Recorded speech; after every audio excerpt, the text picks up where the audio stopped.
Continuing with types of malware, you also have spyware. As the name suggests, its main purpose is to gather information and send it back to the attacker, well, to spy. The attackers don't generally want to cause damage directly, but want to compromise your privacy and anonymity based on some agenda that they've got. Spyware is intelligence gathering malware. Corporations and hacker groups create these, as well as governments. You can see an article here of alleged US government spyware from the Telegraph. Worth mentioning, actually, don't get too hung up on the names and classifications of the malware, by the way, that we've gone through. These are not strict taxonomies. For example, a rootkit can also be a Trojan horse. Someone could call spyware a virus. The point is just to understand the variants that exist and the possible purpose of the malware. Another one is Adware, which some people consider to be a form of spyware, is undesirable software that forces advertisement on you. There are millions of different variants of this. One of the most annoying and destructive form of adware is called cool web search. You may even have encountered it yourself, but there's nothing cool about it at all. It hijacks your default search engine. It displays ads in the browser.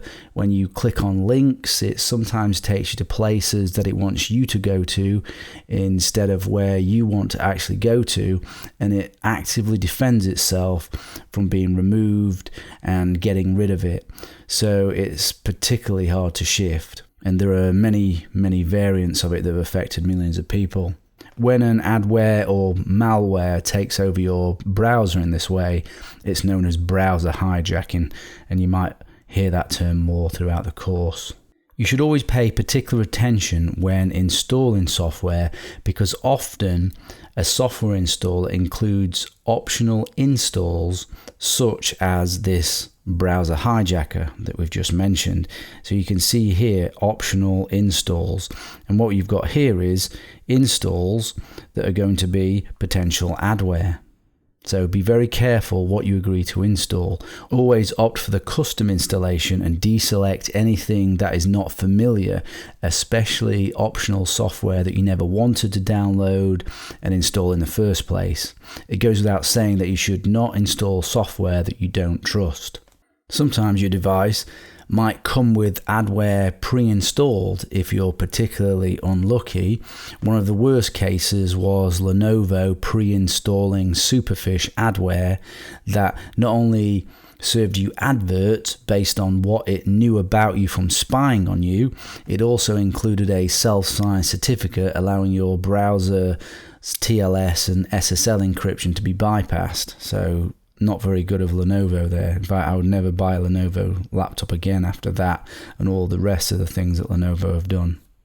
Scareware. Scareware is a type of social engineering attack to trick a person into believing in a threat that isn't really real. So a common example is fake security software claiming that you have malware infections or something like that. Often they want you to pay something in order to fix the fake problem. These scams have been extremely successful.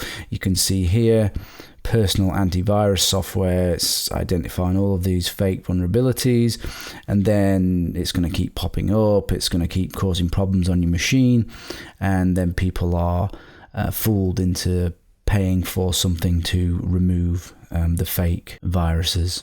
And finally, we have this catch-all term. If it's something that you might not have wanted, these are called potentially unwanted programs, or PUPs. They're called potentially unwanted because the antivirus companies and people that attempt to remove these things aren't quite sure whether you want them or not. Most often you don't want them, and they're annoying, the things that are bundled in with software. So again, they are often bundled in with this software when you install, so you must make sure when you install software you go through the custom install and make sure you remove any of these PUPs.